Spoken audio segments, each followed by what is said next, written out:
Hey gang, Taki here in Paris, last day. I want to tell you a quick little story while I'm waiting for a little break in the line here at Honor, best coffee shop in Paris.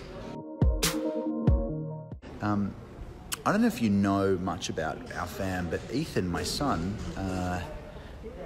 has special needs, and when he was young, he didn't talk. He couldn't speak. For 3 or 4 years, he was completely non-verbal, and it's really hard to parent a kid when you don't know how they're thinking and feeling. And so Ethan kind of cried a lot when he was little. It was hard, especially on Kerry Marie. So we tried lots of different things. One of the things we did was we went to a course called Hannen, Hannen, I think. And the Hannen course taught us a bunch of skills. It was specifically designed to help you communicate with a non-verbal child. And there's lots of things from it. 2 of them stuck. And the first one was, imagine you're a small kid, you're non-verbal, and all of the people who are trying to talk at you are gigantic just because of height differences. And so the first thing that they said was to get down to their level. Get on a knee so you're at eye level, and you're not some towering giant. So that was kind of first key number 1.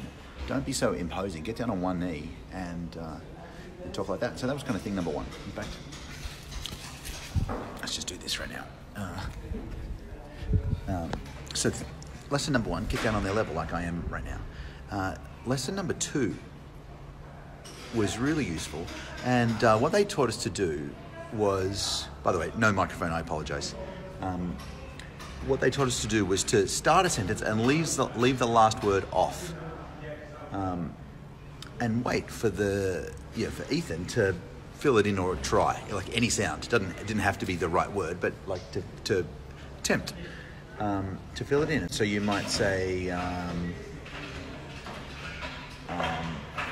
don't know. You might point at the people in the family, and you might say, Dad, Jotham, Zachariah, and then you'd point at Mum, and you'd wait, and you'd wait, and you'd wait, and you'd wait, and you'd wait, and you'd wait for what seemed like an eternity, like sometimes like 30 or 40 seconds, hoping to get like a grunt or some kind of effort, you know what I mean? Anyway, so it's really interesting. I've never done any speaker training, I'm not a professional public speaker by any stretch of the imagination. Dude's just walked out of the shop wondering who is this weird Australian sitting down at the front of the sorry. But I'm decent at speaking, and there's 2 things that I do that have been really good, and people kind of comment on my speaking skills. I'm certainly not polished or anything, but there's 2 things I do, and the first thing is to get down on their level. If you're a speaker on stage, whether it's a huge audience or a small workshop, get down on their level, and that could be physically getting off the stage and walking around and connecting with people, which is extraordinary. I remember Brent Williams, one of my friends, used to run seminars, still does run seminars for teenagers, and he used to get off the stage and walk and literally sit in the audience and chat with the person next to him. Obviously got a microphone so that everyone could hear, but it was fascinating, captivating. So it could be a physical get off, but it could also just be a lower your level so that you're not so intimidating. A little drop in status, lower your status to 1 millimeter below them for 1 second is a kind of nice thing to do from an approachability point of view. So that's first. The second thing that I also learned, I think, the Brent models really well, and a bunch of good presenters do, is to leave the end off a sentence. In fact, I think Brent was the first person I saw overtly teach this, and he'd say, there's going to be times when I leave the end off a sentence, and when I do, I'd love it if you call out the answer. Let's just practice that. There's going to be times when I leave the end off and the audience would go, sentence, great, and I'd love it if you call out the answer, exactly. And so you don't have to do it, certainly not all the time, but that kind of call and response, like an African-American gospel church, is amazing for engagement, for learning, for activation. And so those are 2 little tricks that I've learned that have helped me speaking, that I actually learned from helping Ethan to learn to talk.